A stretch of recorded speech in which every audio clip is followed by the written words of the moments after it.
ಅವಾಗ ನಾನು ಸುಮಾರು ಒಂದು ವಿಚಿತ್ರವಾದ ಕಿರ್ಚಾಟ ಕೂಗಾಟ ರಾತ್ರಿ ಕೇಳಿದೆ. ಯಾಕೆಂದರೆ ಅಲ್ಲಿ 15-20 ಕಿಲೋಮೀಟ್ರ್ ದೂರದಲ್ಲಿ ಇರೋದು ಹಳ್ಳಿಗಳು. ಅಲ್ಲಿ ಮನುಷ್ಯರುಗಳು ಕೂಗೋ ಥರ, ಕಿರ್ಚ ಥರ ನೆರಳ ಥರ ಅದನ್ನೆಲ್ಲ ಕೇಳಿದೆ. ಆ ಗುಹೆ ಒಳಗಿದ್ದಾಗ ನನ್ನ ಜೊತೆ ಒಂದು 4-5 ಜನ ಇದ್ದರು. ಎಲ್ಲರಿಗೂ ಕೇಳಿಸ್ತು. ಆಮೇಲೆ ನಾನು ಅವ್ರಿಗೆ ಹೇಳಿದೆ, ನೀವು ಯಾವುದೇ ಕಾರಣಕ್ಕೂ ರಾತ್ರಿ ಅವ್ರು ಕರೆದ್ರು ಇವ್ರು ಕರೆದ್ರು ಅಂತ ಹೊರಗೆ ಕೆಳಗೆ ಹೋಗಬಾರ್ದು. ನೀವು ಹೋಗೋದಿದ್ದರೆ 3-4 ಜನ ಒಟ್ಟಿಗೆ ಹೋಗಿ ಬನ್ನಿ. ಕರೆಕ್ಟಾಗಿ ಮನುಷ್ಯರ್ದೆ ನೀನು. ನಾವು ಯಾರು ಕುಡ್ಕರಲ್ಲ, ನಾವು ನಮ್ಮ ಜೀವನದಲ್ಲಿ ಕುಡಿಲೇ ಇಲ್ಲ. ಕುಡ್ದಾರಾದ್ರೆ ಸರಿ, ಇವ್ರು ಕುಡ್ಕೊಂಡು ಮಲಗಿದ್ರು ಮಾರಾಯ, ಎಂಥದ್ದು ಹಕ್ಕಿ ಕೂಗಿದೆ ಅಂತ. ಟ್ರಯಾಂಗಲಲ್ಲಿ 2 ಹೆಲಿಕಾಪ್ಟರ್ ಬಿತ್ತು, 6 ಜನ ಸತ್ತೋದು. ಟ್ರೆಕ್ಕಿಂಗ್ ಹೋದರು 3 ಜನ, ಅವ್ರು 3 ಜನ ಸತ್ತರು ಬೆಂಗಳೂರವರು.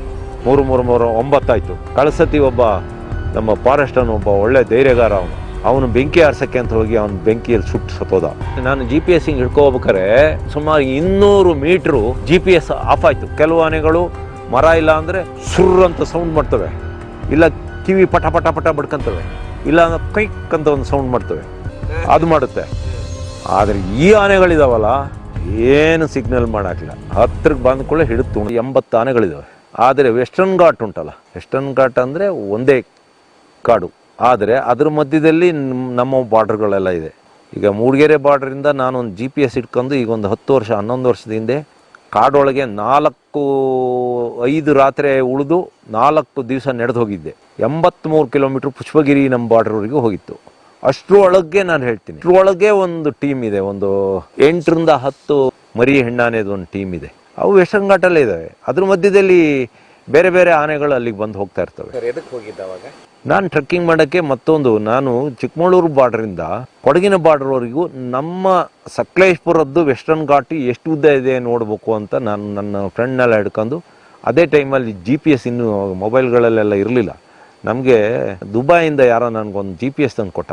GPS ಅದು ಗಾರ್ಮಿನ್ ಅಮೇರಿಕನ್ ಕಂಪನಿ, ಆವಾಗ ನಂಬರ್ 1 ಅದು. ಅದನ್ನ ತಗೊಂಡು ನಾವು ಟ್ರ್ಯಾಕ್ ಮಾಡಿದ್ವು. ಟ್ರ್ಯಾಕ್ ಮಾಡಿ ಅಲ್ಲಿಗೆ ಹೋಗ್ಬೇಕಾದ್ರೆ ಅದು 83 ಕಿಲೋಮೀಟ್ರ್ ತೋರಿಸ್ತು. 80 ಕಿಲೋಮೀಟ್ರ್ ನಾನು ಪೂರ್ತಿ ವೆಸ್ಟರ್ನ್ ಘಾಟ್ ಒಳಗೆ ಆನೆಗಳದ್ದು ಕಾರಿಡಾರ್ ಜೊತೆಗೆ ಎದುರಿಗೆ ಒಂದು ಗುಡ್ಡದ ಮೇಲೆ ಇನ್ನೊಂದು ಗುಡ್ಡ ಕಾಣಂತಿಗೆ ಆ ಸ್ಟ್ರೈಟಲ್ಲಿ ನಾವು ಹೋಗಿದ್ದು. ನಮ್ಗೆ ಯಾವುದೇ ಮ್ಯಾಪ್ ಯಾವುದು ತಗೊಂಡಿಲ್ಲ, ನಮ್ಗೆ ಮ್ಯಾಪೇ ಗೊತ್ತಿಲ್ಲ. ಶುರು ಮಾಡಿದ್ದಿಲ್ಲ ಮೂಡಿಗೆರೆ ಮತ್ತು ಸಕಲೇಶ್ಪುರ ತಾಲೂಕಿನ ಬಾರ್ಡರ್ ಜೇನ್ಕಲ್ ಬೆಟ್ಟ ಅಂತ, ಈ ನದಿ ಅಲ್ಲೇ ಹುಟ್ಟೋದು ಈಗ ಇದೆ ಅಲ್ಲ, ಆ ನದಿ. ಅದು 4600 ಅಡಿ ಹೈಟ್ ಇದೆ ಜೇನ್ಕಲ್ ಬೆಟ್ಟ. ಅಲ್ಲೊಂದು 500-600 ಇಂಚ್ ಮಳೆ ಬೀಳ್ತದೆ. ನಿಮ್ಮ ಆಗಬೇಕಿಂತ ಜಾಸ್ತಿ ಬೀಳ್ತದೆ ಅಲ್ಲಿ ಮಳೆ. ಅಲ್ಲೊಂದು ಬಾರ್ಡ್ರ್ ಇದೆ. ಅಲ್ಲಿಂದ ಆ ಬಾರ್ಡ್ರ್ ಪಕ್ಕದಲ್ಲೇ ನಿಮ್ಮ ಕೋಡೆಸ್ ಅವ್ರದ್ದೊಂದು ಲಕ್ಷ್ಮೀ ಸರಸ್ವತಿ ಅಂತ ಹೇಳಿ 2000 ಎಕರೆ ಕಾಡಿದೆ. ತೋಟ ಮಾಡಿಲ್ಲ, ಕಾಡು, ಒಳ್ಳೆ ಕಾಡು ಬೆಳೆಸರೆ, ಒಂದು ಮರ ಕಡ್ದಿಲ್ಲ, ಖುಷಿ ಆಗ್ತದೆ ಕಾಡೊಳಗೆ ಹೋಗೋಕ್ಕೆ. ಅದಿರಲಿ, ಅಲ್ಲಿಂದ ನಮ್ಮ ತಾಲೂಕು ಸ್ಟಾರ್ಟ್ ಆಗ್ತದೆ. ನಾವು ಅಲ್ಲಿಂದ GPS ತಗೊಂಡು ಹಿಡ್ಕೊಂಡು ಟ್ರ್ಯಾಕ್ ಮಾಡ್ಕೊಂಡು ಹೊರಟಿದ್ದು. 3 ಜನ ಬೆಂಗಳೂರವರು ಕಳೆದು ಹೋದಾಗ ಶಿರಾಡಿ ಘಾಟಿಯಲ್ಲಿ, ಅದು ಅರಮನೆ ಗದ್ದೆಗೆ ಹೋಗ್ತೀನಿ ಅಂತದಾಗ, ಅವಾಗ ನಾನು ಸುಮಾರು ಒಂದು ವಿಚಿತ್ರವಾದ ಕಿರ್ಚಾಟ ಕೂಗಾಟ ರಾತ್ರಿ ಕೇಳಿದೆ. ಯಾಕೆಂದರೆ ಅಲ್ಲಿ 15-20 ಕಿಲೋಮೀಟ್ರ್ ದೂರದಲ್ಲಿ ಇರೋದು ಹಳ್ಳಿಗಳು. ಅಲ್ಲಿ ಮನುಷ್ಯರುಗಳು ಕೂಗೋ ಥರ, ಕಿರ್ಚ ಥರ ನೆರಳ ಥರ ಅದನ್ನೆಲ್ಲ ಕೇಳಿದೆ. ನಾನು ಅಲ್ಲಿ ಮಾಮೂಲಿ ಒಬ್ಬ ಹೋಗೋನಿದ್ದಾನೆ, ಒಬ್ಬ ಶಿಕಾರಿ ಹೋಗೋನೊಬ್ಬ, ಅವನು ಕೇಳಿದೆ, ಏನು 2ನೇ ಹೆಲಿಕಾಪ್ಟರ್, ಮೊದಲನೇ ಹೆಲಿಕಾಪ್ಟರ್ ಅಲ್ಲ, 2ನೇ ಹೆಲಿಕಾಪ್ಟರ್ ಬಿದ್ದೋದ ಮೇಲೆ ಇಲ್ಲಿ ಈ ರೀತಿ ರಾತ್ರಿ ಎಲ್ಲ ಕಿರ್ಚಿ ಕೂಗೋದು ಇದೆಲ್ಲ ಕೇಳಿ ಬರ್ತಾ ಇರೋದು ಮೊದಲು ಇರಲಿಲ್ಲ ಅಂತ ಹೇಳ್ದ. ನಾನು ಕಿವಿಯಾರೆ ಕೇಳೀನಿ. ಅಷ್ಟೇ ಅಲ್ಲ, ನಾನಲ್ಲೊಂದು ಹುಲಿದು ಗುಹೆ ಇದೆ, ನಾನು ಅದರೊಳಗೆ ಹೋಗಿ ಮಲಗ್ತೀನಿ. ನಾವು ಟ್ರೆಕ್ಕಿಂಗ್ ಹೋದಾಗ ಈಗ 3 ಜನ ಇಂಜಿನಿಯರ್ ಎಲ್ಲ ಬೆಂಗಳೂರವರು ಕಾಣೆಯಾಗಿದ್ದರಲ್ಲ, ಅವಾಗ ಹುಡ್ಕೋಕೆ ಹೋದಾಗ ನಾನು ಆ ಗುಹೆ ಒಳಗೆ ಇದ್ದೆ. ಅವತ್ತು ಮಳೆ. ಆ ಗುಹೆ ಒಳಗಿದ್ದಾಗ ನನ್ನ ಜೊತೆ ಒಂದು 4-5 ಜನ ಇದ್ದರು. ಎಲ್ಲರಿಗೂ ಕೇಳಿಸ್ತು. ಆಮೇಲೆ ನಾನು ಅವ್ರಿಗೆ ಹೇಳಿದೆ, ನೀವು ಯಾವುದೇ ಕಾರಣಕ್ಕೂ ರಾತ್ರಿ ಅವ್ರು ಕರೆದ್ರು ಇವ್ರು ಕರೆದ್ರು ಅಂತ ಹೊರಗೆ ಕೆಳಗೆ ಹೋಗಬಾರ್ದು. ನೀವು ಹೋಗೋದಿದ್ದರೆ 3-4 ಜನ ಒಟ್ಟಿಗೆ ಹೋಗಿ ಬನ್ನಿ, ಯೂರಿನ್ ಪಾಸ್ ಮಾಡೋಕ್ಕೆ ಬೇರೆ ಅಂತಕ್ಕಾದ್ರು. ಎಲ್ಲರಿಗೂ ಕೇಳಿಸ್ತಾ ಇತ್ತು, ಕೂಗೋದು ಕರಿಯೋದು. ಕರೆಕ್ಟಾಗಿ ಮನುಷ್ಯರ್ದೆ ನೀನು. ನಾವು ಯಾರು ಕುಡ್ಕರಲ್ಲ, ನಾವು ನಮ್ಮ ಜೀವನದಲ್ಲಿ ಕುಡಿಲೇ ಇಲ್ಲ. ಕುಡ್ದಾರಾದ್ರೆ ಸರಿ, ಇವ್ರು ಕುಡ್ಕೊಂಡು ಮಲಗಿದ್ರು ಮಾರಾಯ, ಎಂಥದ್ದು ಹಕ್ಕಿ ಕೂಗಿದೆ ಅಂತ. ಅಲ್ಲಿ ವಿಚಿತ್ರ ಧ್ವನಿಗಳು ಬರ್ತವೆ. ಸತ್ತೋದ್ರು ಅವ್ರು 3 ಜನ ಹೆಲಿಕಾಪ್ಟರ್ ಬಿದ್ದು. ಅಲ್ಲಿಂದ ಅದು 1 ಕಿಲೋಮೀಟ್ರ್ ಏರ್ ಡಿಸ್ಟೆನ್ಸ್ ಇಲ್ಲ. ಟ್ರಯಾಂಗಲ್ ಅಲ್ಲಿ ನಡ್ಕೊಂಡು ಹೋದ್ರೆ ದೂರ ಆಗ್ತದೆ. ಏರ್ ಡಿಸ್ಟೆನ್ಸಲ್ಲಿ 2 ಹೆಲಿಕಾಪ್ಟರ್ ಬಿತ್ತು, 6 ಜನ ಸತ್ತೋದ್ರು. ಟ್ರೆಕ್ಕಿಂಗ್ ಹೋದರು 3 ಜನ, ಅವ್ರು 3 ಜನ ಸತ್ತರು ಬೆಂಗಳೂರವರು. 3-9 ಆಯಿತು. ಕಳ್ಸತಿ ಒಬ್ಬ ನಮ್ಮ ಫಾರೆಸ್ಟನ್ನು ಒಬ್ಬ ಒಳ್ಳೆ ಧೈರ್ಯಗಾರ, ಅವನು ಬೆಂಕಿ ಆರ್ಸೋಕ್ಕೆ ಅಂತ ಹೋಗಿ ಅವನು ಬೆಂಕಿಯಲ್ಲಿ ಸುಟ್ಟು ಸತ್ತೋದ. ಬೆಂಕಿ 12 ಅಡಿ ಹೈಟು ಬೆಂಕಿ ಹೊತ್ತಿ ಅವನಿಗೆ ತಪ್ಪಿಸ್ಕೊಳಕ್ಕಾಗ್ದಲೆ ಸತ್ತೋದ. ಹೊತ್ತಾಯಿತು. ಆಮೇಲೆ ಅಲ್ಲೇ ಒಂದು ಕಡೆ ಇಟ್ಟಿಗೆಗೂಡು ಅಂತ ಇದೆ, ಅಲ್ಲಿ ನಿಧಿ ಇದೆ ಅಂತ ಹೇಳಿ ಭಾರಿ ಜನ ಹೋಗಿ ಹಾಕಿದ್ರು. ಅದರಲ್ಲಿ ಒಬ್ಬ ಕೇರಳದನೊಬ್ಬ ಥಾಮಸ್ ಅಂತ ಇದ್ದ, ಇಲ್ಲಿ ಇದ್ದ ನಮ್ಮೂರ ಹತ್ರ. ಅವನು ಯಾರೋ ಒಬ್ಬನ ಶಿಕಾರಿ ಮಾಡ್ತೀನಿ ಬಾ ಕಾಡಂದಿ ಹೊಡೆಯೋಣ ಅಂತಲೋ ಕರ್ಕೊಂಡು ಹೋಗಿ ಅವನ್ನ ಬಲಿ ಕೊಟ್ಟ ಅನ್ನೋದೊಂದು ಎಲ್ಲ ಕೇಳಿ ಬರ್ತಿದೆ. ಅವತ್ತಿಂದ ಅವನಿಲ್ಲ. ಅವನು ಸೇರಿ 11 ಜನ ಆ ಟ್ರಯಾಂಗಲ್ ಒಳಗೆ ಸತ್ತೋಗ್ಯಾರೆ. ನಾನು ಆ ಟ್ರಯಾಂಗಲ್ ಒಳಗೆ 4-5 ವರ್ಷದ ಹಿಂದೆ 5-6 ಕೋಟಿ ರೂಪಾಯಿದು ಗಾಂಜಾ ನಾನು ಪೊಲೀಸ್ ಕರ್ಕೊ ಹೋಗಿ ಹಿಡಿಸಿದೆ. ಒಬ್ಬ ಮಲಯಾಳಿನೂ ಹಿಡ್ಕೊಟ್ಟೆ ನಾವು. ಗಾಂಜಾ ಬೆಳೀತಾ ಇದ್ರ ಸರ್? ಗಾಂಜಾ ಗಿಡನೇ ಹಾಕಿದ್ರು 1-2 ಎಕರೆಯಲ್ಲಿ. ಆಮೇಲೆ ಒಬ್ಬ ಸಿಕ್ಕಿದ. ಆಮೇಲೆ ಅಲ್ಲಿಂದ ಆ ಕಡೆ ಇನ್ನೊಂದು ಸೈಡು ಮತ್ತೊಬ್ಬ ಗಾಂಜಾ ಹಿಡಿಸಿದ್ದೆ ನಾನು, ಯಾರು ಸಿಕ್ಕಲಿಲ್ಲ. ಅಂಥ ಜಾಗ ಅದು. ಅಲ್ಲಿ ನಿಧಿ, ಗಾಂಜಾ, ಹೆಲಿಕಾಪ್ಟರ್ ಬಿದ್ದಿದ್ದು, ಟ್ರೆಕ್ಕಿಂಗ್ ಹೋಗಿದ್ದು, ಅದೊಂದು ಭಯಂಕರ ಪ್ಲೇಸ್ ಅದು. ಅಲ್ಲಿ ನಿಮ್ಮ GPS ಆಗಲಿ, ನಾನು GPS ಹಿಂಗೆ ಹಿಡ್ಕೋಬೇಕಾರೆ ಸುಮಾರು 200 ಮೀಟ್ರು GPS ಆಫ್ ಆಯ್ತು. GPS ಉಂಟಲ್ಲ 11 ಸ್ಯಾಟಲೈಟ್ ಇಂದ ಸಿಗ್ನಲ್ ತಗೊಳುತ್ತೆ. ಆ 200 ಮೀಟ್ರು ಆಫ್ ಆಯ್ತು. ಅಂದ್ರೆ ಅಲ್ಲೇನೋ ಮ್ಯಾಗ್ನೆಟಿಕ್ ಪವರ್. ನೀವು ಬರ್ಮುಡಾ ಟ್ರಯಾಂಗಲ್ ಬಗ್ಗೆ ಓದಿರಾ? ಅದೇ ರೀತಿ ಇದು ಒಂದು ನಮ್ಮ ವೆಸ್ಟರ್ನ್ ಘಾಟಲ್ಲಿ ಇದೊಂದು ಬರ್ಮುಡಾ ಟ್ರಯಾಂಗಲ್ ಥರನೇ. 11 ಜನ ಸತ್ರು, 2 ಹೆಲಿಕಾಪ್ಟರ್ಗಳು ಬಿದ್ದು. ಅಲ್ಲಿ ಬಹುಶಃ ಮ್ಯಾಗ್ನೆಟಿಕ್ ಅತಿಯ ಪವರಿಂದ ನನ್ನ ಮನಸ್ಸು ಈಗ ನೋಡಿ, ನಮ್ಮ GPS ಕೆಲಸ ಮಾಡಲಿಲ್ಲ, ನಮ್ಮ ಮೊಬೈಲ್ಗಳೇ ಕೆಲಸ ಮಾಡಕ್ಕೆ 100-200 ಮೀಟ್ರಲ್ಲಿ ಅದು ಚೇಂಜ್ ಆಗ್ತಾ ಇರ್ತದೆ. ಇವತ್ತು ಇಲ್ಲಿ ತೋರಿಸಿದ್ರೆ ಅಲ್ಲಿ ಇನ್ನೊಂದು ಕಡೆ ಇನ್ನೊಂದು ದಿವಸ ಆಗುತ್ತೆ. ಅಂಥ ಪ್ಲೇಸ್ ಇದೆ. ಅದಕ್ಕೆ ಅರಮನೆ ಗದ್ದೆ ಅಂತ ಹೆಸರು. ಹಿಂದೆ ಒಂದು ಕಾಲದಲ್ಲಿ ಮೈಸೂರು ಮಹಾರಾಜರು ಅಲ್ಲಿ ಅರಮನೆ ಕಟ್ಟಕ್ಕೆ ಅಂತ ಒಂದು ಜಾಗ ನೋಡಿದ್ರಂತೆ, ಅದು ಕಟ್ಟಲಿಲ್ಲ. ಆಮೇಲೆ ಯಾರೋ ಒಂದು 100-200 ವರ್ಷದ ಹಿಂದೆ ಸುಲ್ತಾನ್ ಕಾಲದಲ್ಲೋ ಯಾವುದೋ ಕಾಲದಲ್ಲಿ ಬಹುಶಃ ಜನಗಳು ಅಲ್ಲಿಂದ ತಲೆ ತಪ್ಪಿಸ್ಕೊಂಬಂದರೋ ಇನ್ಯಾರೋ ಬಂದರೋ ಆ ಬೆಟ್ಟದ ಮೇಲೆ ಒಂದು 4-5 ಎಕರೆಯಲ್ಲಿ ಭತ್ತ ಬೆಳೆದು, ಆಮೇಲೆ ಅವ್ರು ಯಾರು ಎಲ್ಲಿ ಬಂದರು ಎಲ್ಲಿ ಹೋದ್ರು ಅಂತ ಗೊತ್ತಿಲ್ಲ. ಈಗಲೂ ಅಲ್ಲಿ ಗದ್ದೆಗಳಿದೆ, ಭತ್ತ ಬೆಳೆದಿದ್ದ ಜಾಗ, ಅವ್ರ ಮನೆ ಫೌಂಡೇಶನ್ಗಳಿದ್ದಾವೆ. ಈ ನಮ್ಮ ಇಂಜಿನಿಯರ್ಗಳು 1 ವರ್ಷದಲ್ಲಿ ಕಟ್ಟಿದ್ದು 6 ತಿಂಗಳಿಗೆ ಡ್ಯಾಮ್ಗಳು ಎಲ್ಲ ಕಟ್ಟೆ ಒಡೆದೋಗ್ತಾವಲ್ಲ. ನೀವು ಅಲ್ಲಿ ಬನ್ನಿ, 150, 200, 300 ವರ್ಷದ ಹಿಂದೆ ಕಟ್ಟಿದ ಡ್ಯಾಮ್ಗಳು ಅವರ ನೀರಿಗೆ. ಆ ಡ್ಯಾಮ್ ಉಂಟಲ್ಲ ಅವು ಇನ್ನೂ ಹಾಗೆ ಇದೆ. ಒಂದೊಂದು ಬಂಡೆಗಳು ಒಂದು 150, 200 kg ಬಂಡೆನ ಎತ್ತಿ ಇಟ್ಟು ಆ ಡ್ಯಾಮ್ ಕಟ್ಟಿರೋದು. ಅದು ಯಾರು, ಏನು, ಎಲ್ಲಿಂದ ಬಂದರು ಏನು ನಮಗೆ ಗೊತ್ತಿಲ್ಲ. ಈ ಸೌತ್ ಅಮೇರಿಕಾದಲ್ಲಿ ಒಂದು ಮೋಚು ಪಿಚ್ಚು ಅಂತ ಇದೆ, ಗೊತ್ತಾ? ರೆಡ್ ಇಂಡಿಯನ್ಸ್ ಕಟ್ಟಿದ್ದು. ಅವರು ಅದೇ ಥರ ಕಟ್ಟಿದ್ರು. ಇದು ನನಗೆ ಅಲ್ಲಿಗೆ ಹೋದ ಕೂಡಲೇ ನಂಗೆ ಅದೇ ನೆನಪಾಗ್ತದೆ. ಸುಮಾರು ಪ್ರಾಣಿಗಳೆಲ್ಲ ಸಿಕ್ಕಿದ್ದು, ಅಡ್ಡ ಸಿಕ್ಕಿದ್ದು, ಉದ್ದ ಸಿಕ್ಕಿದ್ದು. ನಾವು ಅಲ್ಲಿಂದ ನಡೆದು ಶಿರಾಡಿ ಘಾಟಿಗೆ ಇಳಿದು, ಶಿರಾಡಿ ಘಾಟಿಯಿಂದ ಮತ್ತೆ ಮೇಲೆ ಹೋಗಿ ರೈಲ್ವೆ ಟ್ರ್ಯಾಕ್ ದಾಟಿ ಅಲ್ಲಿಂದ ಒಂದು ಕಾಗಿನಹರೆ ಅಂತಿದೆ, ಅಲ್ಲಿ ಹೋಗಿ ಮತ್ತೆ ಅಲ್ಲಿಂದ ಕೆಳಗಿಳಿದು, ಅಲ್ಲಿಂದ ಮುಂದೆ ಹೋಗಿ ಬಿಸಿಲೆ ಘಾಟಿಗೆ ಹೋಗಿ, ಬಿಸಿಲೆ ಘಾಟಿಯಿಂದ ಮತ್ತೆ ನಡೆದು ಅವಾಗ ಒಂದು ಆನೆ ಸಿಕ್ತು. ಆ ಆನೆ ಭಾರಿ ಒಳ್ಳೆ ಆನೆ, ನಮಗೇನು ಗೊತ್ತಿರಲಿಲ್ಲ. ಹೋಗ್ತಾ ಇದ್ದು ಲಟ್ ಅಂತ ಸೌಂಡ್ ಬಂತು. ಅಂದರೆ ಅದು ಮರದ ಕೊಂಬೆ ಮುರಿದಿದ್ದು, ನಾನು ಇದ್ದೀನಿ ಅಂತ. ನಾನು ಅದು ಕೇಳಿದೆ, ನೋಡಿ ಇಲ್ಲಿ ಆನೆ ಇದೆ, ಸ್ವಲ್ಪ ರೈಟಿಗೆ ಹೋಗೋಣ ನೋಡಿ, ಸಿಗ್ನಲ್ ಕೊಡ್ತು ಅಂತ. ಆಮೇಲೆ ನಾವು ಹೋಗಿ ಪುಷ್ಪಗಿರಿ ಬೆಟ್ಟಕ್ಕೆ ಹೋಗಿ ಲಾಸ್ಟ್ ಬಾರ್ಡ್ರ್ ಹತ್ರ ಹೋಗಿ ಅಲ್ಲಿಗೆ ನಮ್ಮದು ಟ್ರೆಕ್ಕಿಂಗ್ ಮುಗಿಸಿದ್ದು 83 ಕಿಲೋಮೀಟ್ರು. ಆಮೇಲೆ ಬರೋತ್ತಿಗೆ ಆ ಕಡೆ ಬರ್ಬೇಕಾದ್ರೆ ಅಲ್ಲಿ ಆನೆ ಅಷ್ಟೊತ್ತಿಗೆ ಹೋಗೇ ಆಗಿತ್ತು. ಅಲ್ಲೊಂದು ಕೊಂಬೆ ಮುರಿದು ಹಾಕಿತ್ತು ಒಂದಿಷ್ಟು ತಪ್ಪದ. ಆನೆಗಳು ಸಿಗ್ನಲ್ ಕೊಡ್ತವೆ ಕಾಡೊಳಗೆ. ಅದು ಒಳ್ಳೆ ಆನೆಗಳು. ಈ ಮನುಷ್ಯನ ಮೇಲೆ ಅಟ್ಯಾಕ್ ಮಾಡೋ ಇರ್ತಾವಲ್ಲ, ಇಲ್ಲ ಮನುಷ್ಯರೇ ಅವಕ್ಕೆ ಏನಾದ್ರು ತೊಂದರೆ ಕೊಟ್ಟಿರ್ತಾರಲ್ಲ, ಆ ಆನೆಗಳು ಮಾತ್ರ ಸುಮ್ಮನೆ ನಿಂತಿರ್ತವೆ. ಹೋದ ಕೂಡಲೇ ಹಿಡಿದು ಕೊಲ್ಲದೆ, ಸದ್ದು ಮಾಡಕ್ಲ. ಮತ್ತೆ ಕೆಲವು ಆನೆಗಳು ಮರ ಇಲ್ಲ ಅಂದರೆ ಸುರ್ರ್ ಅಂತ ಸೌಂಡ್ ಮಾಡ್ತವೆ, ಇಲ್ಲ ಕಿವಿ ಪಟ ಪಟ ಪಟ ಬಡ್ಕೊಂತವೆ, ಇಲ್ಲ ಕೈಕ್ ಅಂತ ಒಂದು ಸೌಂಡ್ ಮಾಡ್ತವೆ, ಅದು ಮಾಡುತ್ತೆ. ಆದರೆ ಈ ಆನೆಗಳಿದಾವಲ್ಲ ಏನು ಸಿಗ್ನಲ್ ಮಾಡಾಕ್ಲ, ಹತ್ರಕ್ಕೆ ಬಂದ ಕೂಡಲೇ ಹಿಡಿದು ತುಣಿದು ಹಾಕ್ತವೆ. ಆನೆಗಳು ಒಂದು 4-5 ಸೌಂಡು ಮಾಡ್ತವೆ. ಸೌಂಡ್ ಅದರಲ್ಲಿ ನಾಯಿ ಥರ ಕೈ ಕೈ ಅಂತ ಸೌಂಡು, ಇನ್ನೊಂದು ಥರ ಸೌಂಡು. ಆಮೇಲೆ ಸೊಂಡ್ಲೊಳಿಕೆ, ಸೊಂಡಿಲು ಉಂಟಲ್ಲ, ಗಾಳಿ ತುಂಬ್ಕೊಂಡು ಈ ಬ್ಯಾಂಡ್ ಬಡ್ದಾಗ ಶಬ್ದ ಬರ್ತದಲ್ಲ, ಆ ಥರ ಡಮ ಡಮ ಡಮ ಡಮ ಅಂತ ಶಬ್ದ ಮಾಡ್ತವೆ.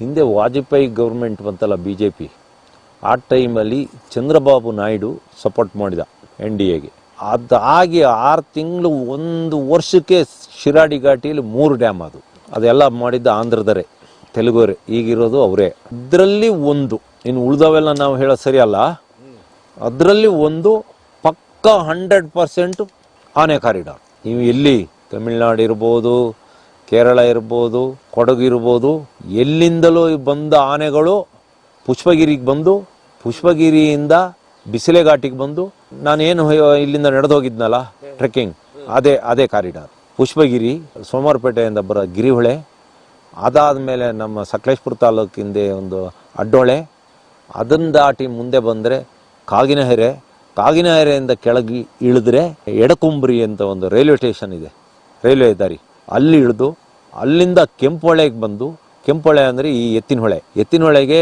ಅಲ್ಲಿ ಕೆಂಪೊಳೆ ಅಂತ ಹೆಸರು. ಅಲ್ಲಿಂದ ಹೈವೇ ಹತ್ತಿ ಅಲ್ಲಿಂದ ಮುಂದೆ ಹೋಗಿ ಅಲ್ಲಿಂದ 3 ಅಡಿ ಬಂಡೆ ಮೇಲೆ ಆನೆಗಳು ಪಾಸ್ ಆಗ್ತವೆ ಅಂದರೆ ನಿಮ್ಗೆ ಆಶ್ಚರ್ಯ ಆಗ್ಬೋದು. ಯಾವ್ದಾದ್ರು ಒಂದು ಕಾಲದಲ್ಲಿ ಕರ್ಕೊ ಹೋಗ್ತೀನಿ ನಾನು, ವೆಸ್ಟರ್ನ್ ಘಾಟೆ ಅದು. ಅಲ್ಲಿಂದ ಮೇಲೆ ಹತ್ತಿರ ಕಾಡ್ಮನೆ ಟೀ ಎಸ್ಟೇಟ್ ಬಾರ್ಡ್ರಿಗೆ ಬಂದು ಅಲ್ಲಿಂದ ನಮ್ಮ ಇನ್ನೊಂದು ನದಿ ಹುಟ್ಟುತ್ತೆ, ನಮ್ಮ ಮೂರ್ಖಂಡ್ ಗುಡ್ಡ ಏನು ಎತ್ತಿನಹೊಳೆ ಹುಟ್ಟುತ್ತಲ್ಲ, ಅಲ್ಲಿ ಕಾಡ್ಮನೆ ಹೊಳೆ ಅಂತ, ಅದಕ್ಕೆ ನಾಯಕನಹೊಳೆ ಅಂತ ಹೆಸರು.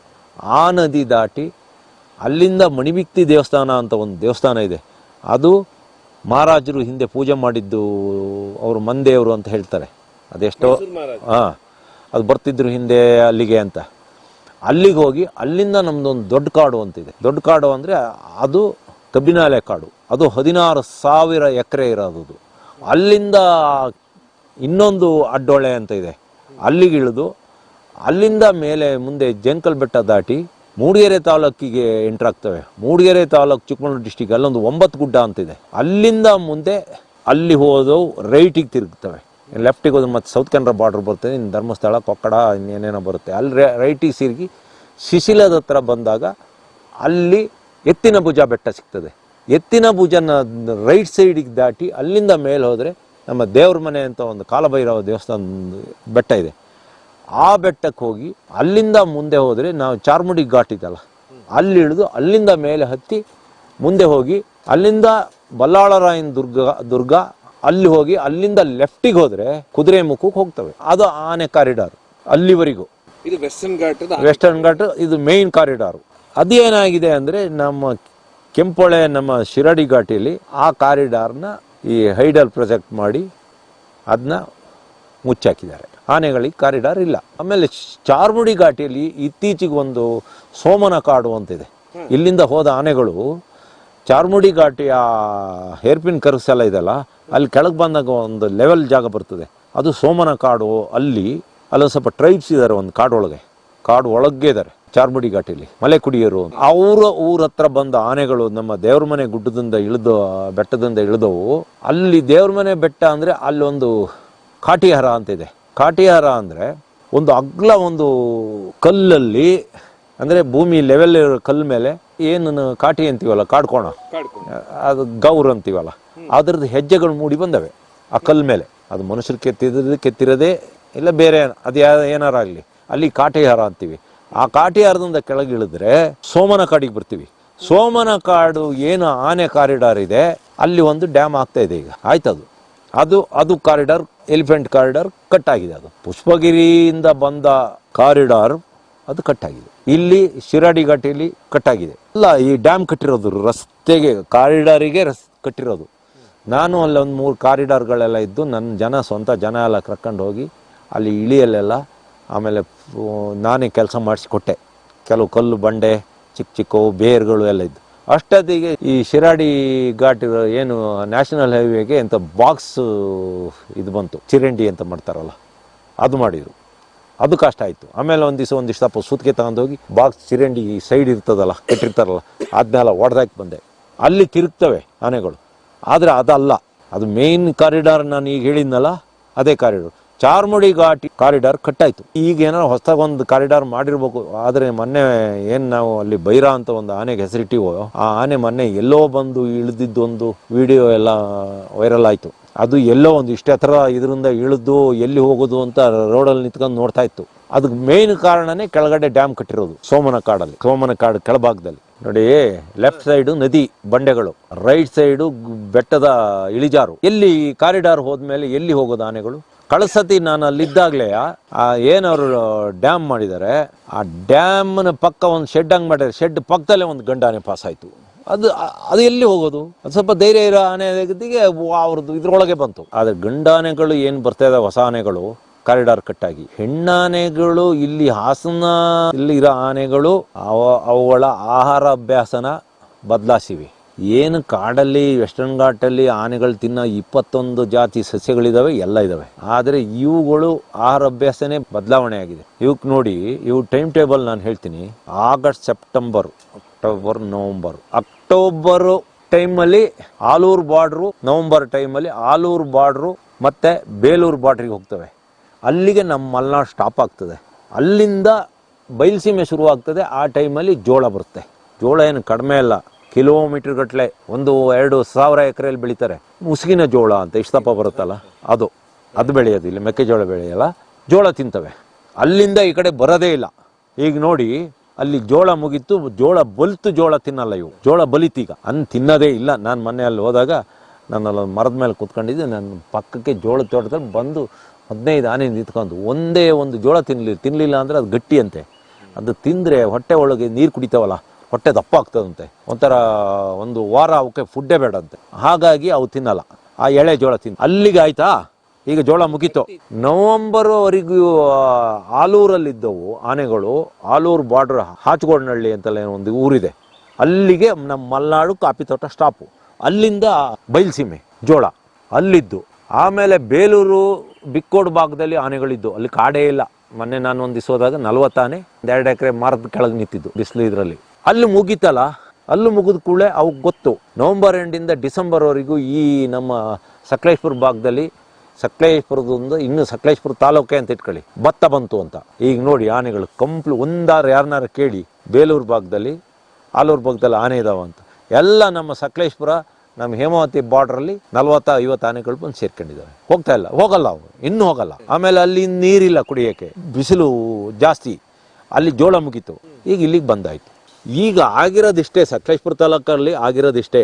ಆನೆಗಳು ಅವುಗಳ ಆಹಾರ ಅಭ್ಯಾಸನ ಬದಲಾವಣೆ ಮಾಡಿವೆ. ಹೇಗೆ ಅಂದರೆ, ಇಲ್ಲೆಲ್ಲ ಹಳ್ಳಿಯಲ್ಲಿ ನಮ್ಮ ಹುಡುಗರುಗಳು ಏನೋ ಬೇಳೆ ಸಾರ ಅದು ಇದು ಅಂಬ್ಲಿ ಮುದ್ದೆ ತಿನ್ಕೊಂಡಿದ್ದರು. ಟೌನಲ್ಲಿ ಹೋಗಿ ಬಿರಿಯಾನಿ ತಿಂದು ಕೂಡಲೇ ಹಾಗೆ ಅವಕ್ಕೆ ಈ ನಮ್ಮ ಭತ್ತ, ರಾಗಿ, ಜೋಳ ಇದೆಲ್ಲ ನಮ್ಮ ಮನುಷ್ಯರಿಗೆ ಬಿರಿಯಾನಿ ಸಿಕ್ಕಿದಂಗೆ. ಆನೆಗಳಿಗೆ ಬೇರೆ ಆಹಾರ ಮುಟ್ಟೋದಿಲ್ಲ. ನೋಡಿ ಬಿದಿರು, ನೋಡಿ ಇಲ್ಲಿ ನದಿ ಸೈಡ್ ಇತ್ತಲ್ಲ, ಅದು ವಾಟೆ ಬಿದಿರಿಂಕಿ. ಇದು ಬೇರೆ ವಾಟೆ ಅಂದರೆ ಮುಳ್ಳಿರಲ್ಲ. ಅದನ್ನ ನಮ್ಮ ಸಾಕಿದ ಆನೆಗಳು ಮುರ್ಕೊಂಡು ಬರ ತಿಂತಾ ಇರ್ತವೆ. ಕಾಡಾನೆ ಬಂದು ಮುಟ್ಲಿ ನೋಡೋದು, ಮೂಸಿ ನೋಡಕ್ಲೆ ಹೀಗೆ ಸೊಂಡ್ಲಲ್ಲಿ. ಬಿದಿರನ್ನ ತಿನ್ನೋದೇ ಇಲ್ಲ. ಆಹಾರ ಬದಲಾಯಿಸೇವೆ. ಅವಕ್ಕೆ ಬಾಳೆ ಬೇಕು, ಬಗನೆ ಬೇಕು. ಬಗನೆ ಸಿಕ್ಕಲ್ ಬಿಡಿ. ಬಗನೆ ನಮ್ಮ ವೆಸ್ಟರ್ನ್ ಘಾಟಲ್ಲಿ ಮಾತ್ರ ಬಗನೆ ಅಂದ್ರೆ ಅಲ್ಲಿದೆ ಒಂದು ಮರ, ಅದರಲ್ಲಿ ನಾವು ಶೇಂದಿ ಮಾಡ್ತೀವಿ ನಮ್ಮ ಮಲೆನಾಡಲ್ಲಿ. ಅವಕ್ಕೀಗ ಆಹಾರ ಬದಲಾಗಿದೆ. ಅವಕ್ಕೆ ಮತ್ತೆ ಕೆಲವು ಮರಿಗಳಿಗಂತೂ ಈಗ ಒಂದು 10-15 ವರ್ಷ 20 ವರ್ಷದ ಆನೆಗಳಿದಾವಲ್ಲ, ಅವಕ್ಕೆ ಅವು ಒರಿಜಿನಲ್ ಆಹಾರ ಅವಕ್ಕೆ ಏನು ಗೊತ್ತೇ ಇಲ್ಲ. ಇದೇ ಬಾಳೆ, ಭತ್ತ, ಅದು ಒಂದು ಸಮಸ್ಯೆ ಆಗಿರೋದು. ಈ 4G 5G ಎಲ್ಲ ಇದಾವಲ್ಲ ಆನೆಗಳು, ಇವಕ್ಕೆ ಕಾಡಿಂದ ಆಹಾರ ಗೊತ್ತೇ ಇಲ್ಲ. 5G generation. ಅದರಲ್ಲೂ 5G ಎಲ್ಲ ಈಗಿರೋವು ಚಿಕ್ಕವು. ಈ 4Gಗಳದೇ ತಲೆ ಬಿಸಿ ಆಗಿರೋದು. ಈ 15 ವರ್ಷದ ಆನೆ ಎಲ್ಲ ಇದಾವಲ್ಲ, ಅವುಗಳದ್ದೇ ಜಾಸ್ತಿ. ಮನುಷ್ಯನ ಮೇಲೆ ಜಾಸ್ತಿ ಅವೇ ಅಟ್ಯಾಕ್ ಮಾಡಕ್ ಬರೋದು, ಒಂಥರ ಶೋ ಮಾಡೋದು. ಆನೆಗಳು 16-17 ವರ್ಷತ್ತಿಗೆ ಅವು ಮೆಜಾರಿಟಿಗೆ ಬರ್ತವೆ, ಮೇಜರ್ ಆಗ್ತವೆ. ಆ ಟೈಮಲ್ಲಿ ಅವುಗಳು ಅವ್ರದ್ದೇ ಒಂದು ಗುಂಪು ಕಟ್ಟಿಗೆ ಬಿಡ್ತವೆ. ಒಂದು 5-6 ಗಂಡಾನೆಗಳು ಸೇರ್ಕೊಂಡು ಅವ್ರದ್ದೇ ಒಂದು ಗುಂಪು ಕಟ್ಕೊಂಡು ಎಲ್ಲ ಹೋಗೋದು, ಪುಡಿ ಮಾಡೋದು. ಆಮೇಲೆ ಅದೇ ಟೈಮಲ್ಲಿ ಯಾವ್ದಾರ ಒಂದು ವಯಸ್ಸಾಗಿದ್ದು ಒಂದು 40-50 ವರ್ಷದ ಒಂದು ಗಂಡಾನೆ ಸಿಕ್ಕಿರಿ, ಅದ್ರ ಜೊತೆ ಸೇರ್ಕೊಂಡು ಅದು ಒಂದು ಗಂಡಾನೆ ಒಂದು ಸಹಚಾರವನ್ನು ಇಟ್ಕೊಂತದೆ. ಅದಕ್ಕೆ ಅದು ಇದು ಸಣ್ಣ ಪುಟ್ಟ ಕೆಲಸಕ್ಕೆ ಅಲ್ಲ. ನೀವು ನೋಡಿ, ಎಲ್ಲೇ ಒಂದು ಗಂಡಾನೆ ದೊಡ್ಡದಿರಲಿ, ಅದಕ್ಕೊಂದು 2 ಜನ ಸಹಚಾರರು ಇದ್ದೇ ಇರ್ತದೆ. ಅದಕ್ಕೆ ಏನಾರು ಕಟ್ತಾ ಬಂದರೆ, ಇಲ್ಲ ಅದು ಮಾಡಿದರೆ, ಇಲ್ಲ ಅದಕ್ಕಿಂತ ಮುಂದೆ ಕಳಿಸ್ತದೆ. ಅದು ಹೊಲಕ್ಕೆ ಹೋಗೋಕ್ಕಿಂತ ಮೊದಲು ಇವುಗಳನ್ನ ಕಳಿಸ್ತದೆ, ಈ ಮರಿಗಳನ್ನ. ಇವಕ್ಕೇನು ಗೊತ್ತಿರೋಕ್ಕಿಲ್ಲ. ಹೊಲಗಳಿಗೆಲ್ಲ ಹೋದ್ಮೇಲೆ ನಿಧಾನಕ್ಕೆ ಇದು ಹೋಗಿ ತಿನ್ನೋದು. ಏನಾರು ಅಟ್ಯಾಕ್ ಆದರೆ ಅದೆಲ್ಲ ಉಂಟು. ಅದು ಕಾಡಂದಿಯಲ್ಲಿ ಉಂಟು ಆ ರೀತಿ ಮನೋಭಾವ. ಗಂಡು ಒಂಟಿ ಕಾಡಂದಿ ಇರ್ತದಲ್ಲ, ಇಡೀ ಗುಂಪೆಲ್ಲ ಹೋದ್ಮೇಲೆ ಲಾಸ್ಟಿಗೆ ಅದು ಹೋಗೋದು. ಜಿಂಕೆಗಳಲ್ಲೂ ಉಂಟು. ಜಿಂಕೆಗಳಲ್ಲಿ ಹೆಣ್ಣು ಜಿಂಕೆನೇ ರಾಣಿ, ಗಂಡಿಂದ ಏನಲ್ಲಿ ಇಲ್ಲ. ಏನು ಅದ್ರದ್ದೇನು ಮಾತು ನಡೆಯಲ್ಲ. ನಮ್ಮಲ್ಲಿ ಜಿಂಕೆ ಇದೆ.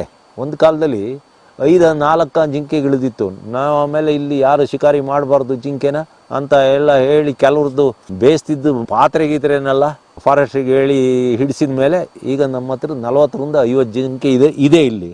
ಆದರೆ ಪ್ರಾಬ್ಲಮ್ ಏನಾಗಿದೆ ಅಂದರೆ, ಭತ್ತ ಬಿಡ್ತಾ ಇಲ್ಲ, ಬಾಳೆಕಾಯಿ ಬಿಡ್ತಾ ಇಲ್ಲ. 2 ಕಾಲಲ್ಲಿ ಹಿಂಗೆ ನಿಂತ್ಕೊಂಡು ಬಾಳೆಗೊನೆಯಲ್ಲಿ ಬಾಳೆಕಾಯಿ ಕಿತ್ಕೊಂಡು ತಿಂತವೆ.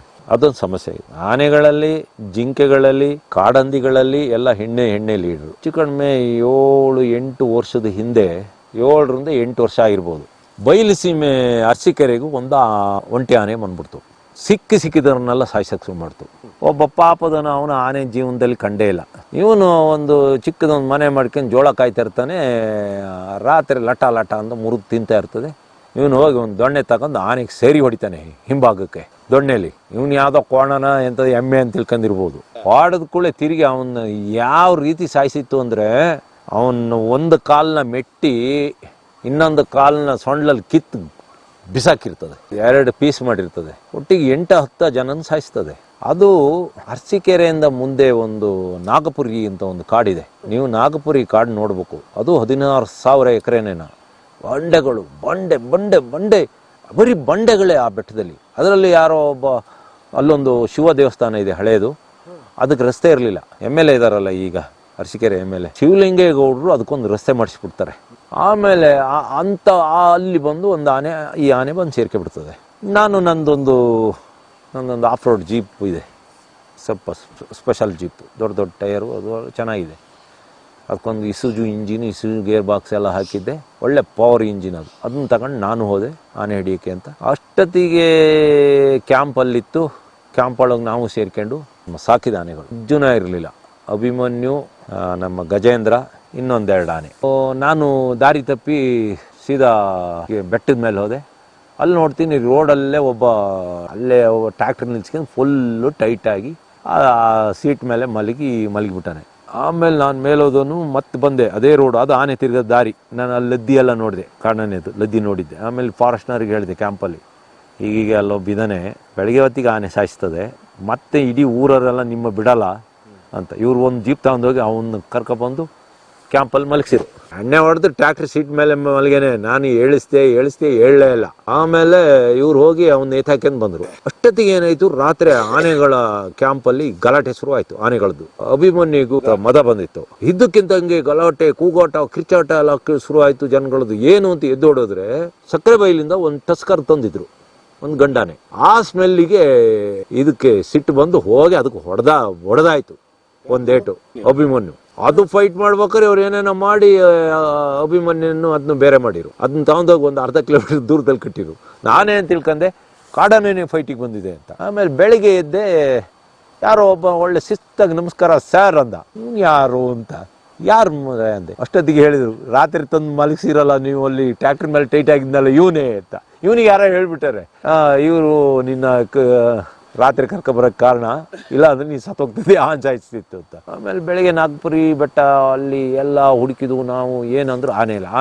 ಈ ಆನೆಗಳ ಸ್ಮೆಲ್ಲಿಗೆ ಪರಾರಿಯಾಗಿದೆ. ಹುಡುಕಿ 2 ದಿವಸ ಆನೆ ಹುಡುಕಿದ್ದು, ಆನೆ ಸಿಕ್ಕಲಿಲ್ಲ.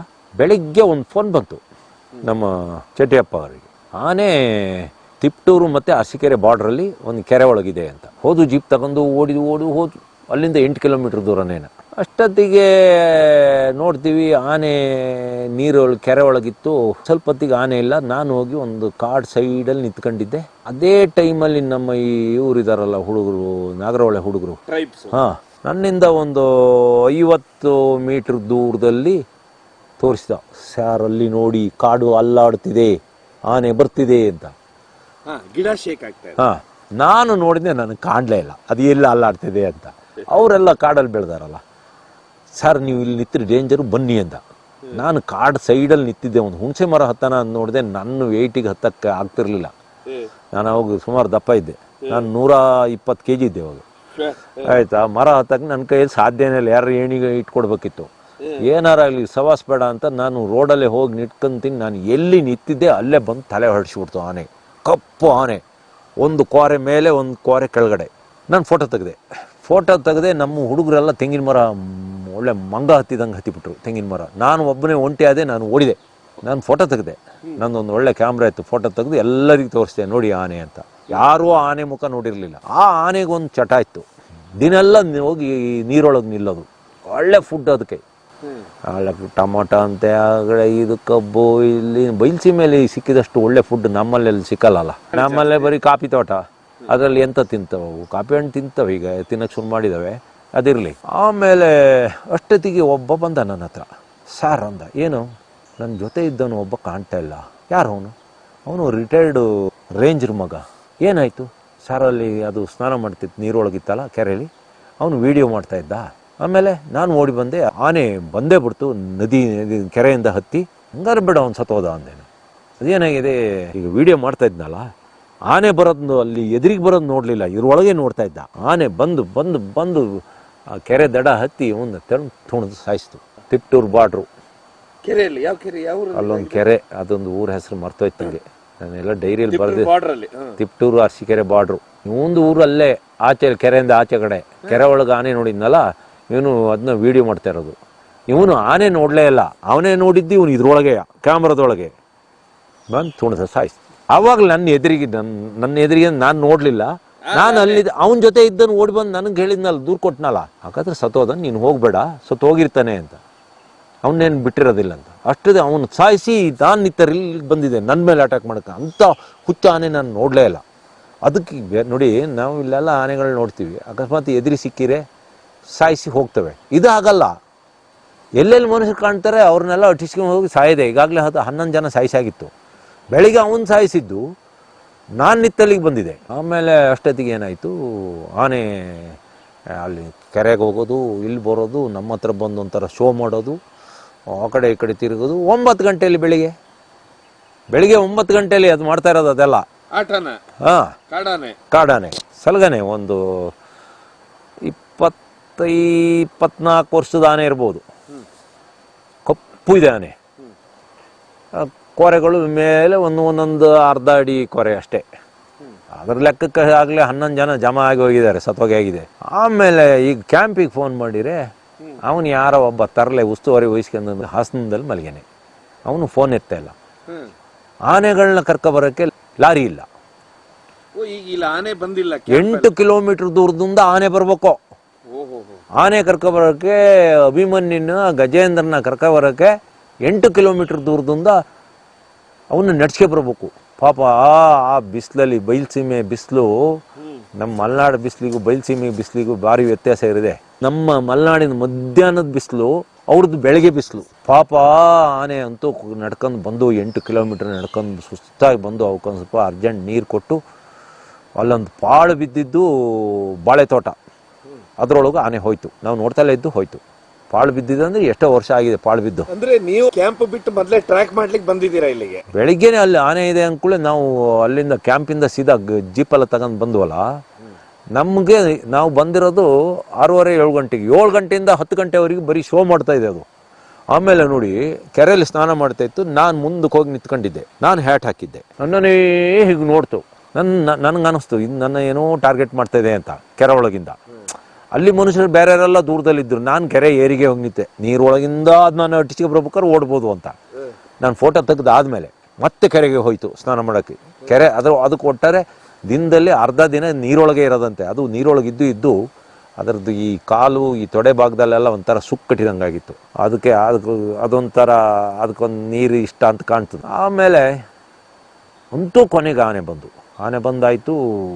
ಈ ಕಡೆಯಿಂದ ವೆಂಕಟೇಶ್ ಅಣ್ಣ ಅಭಿಮನ್ಯು ಮೇಲೆ ಕೂತ್ಕೊಂಡು ಹೀಗೆ ಬಂದರು. ಈ ಕಡೆಯಿಂದ ಗಜೇಂದ್ರ ಆನೆ ಅವ್ರ ಹಿಂದ್ಗಡೆ ಹೋಗ್ಬೇಕಾದ್ರೆ ಒಂದು ಗನ್ ಬೇಕು. ಗಜೇಂದ್ರ ಆನೆಗೆ ಎಲ್ಲ ಗನ್ ಯಾರ ಹತ್ರ ಇಲ್ಲ. ಮೊದಲಿಂದ ಬೆಳಗಿಂದಲೂ ಒಬ್ಬನ ನೋಡ್ತಿದ್ದೆ. ಅವನ ಜೀವನದಲ್ಲಿ ಆ ಕಾಡಾನೆ ಫಸ್ಟ್ ಕಂಡಿರೋದು. ಒಂದು ಡಬಲ್ ಬ್ಯಾರಲ್ ಹ್ಯಾಮರ್ಲೆಸ್ ಗನ್ ಇಟ್ಕೊಬಿಟ್ಟಿದ್ದಾನೆ.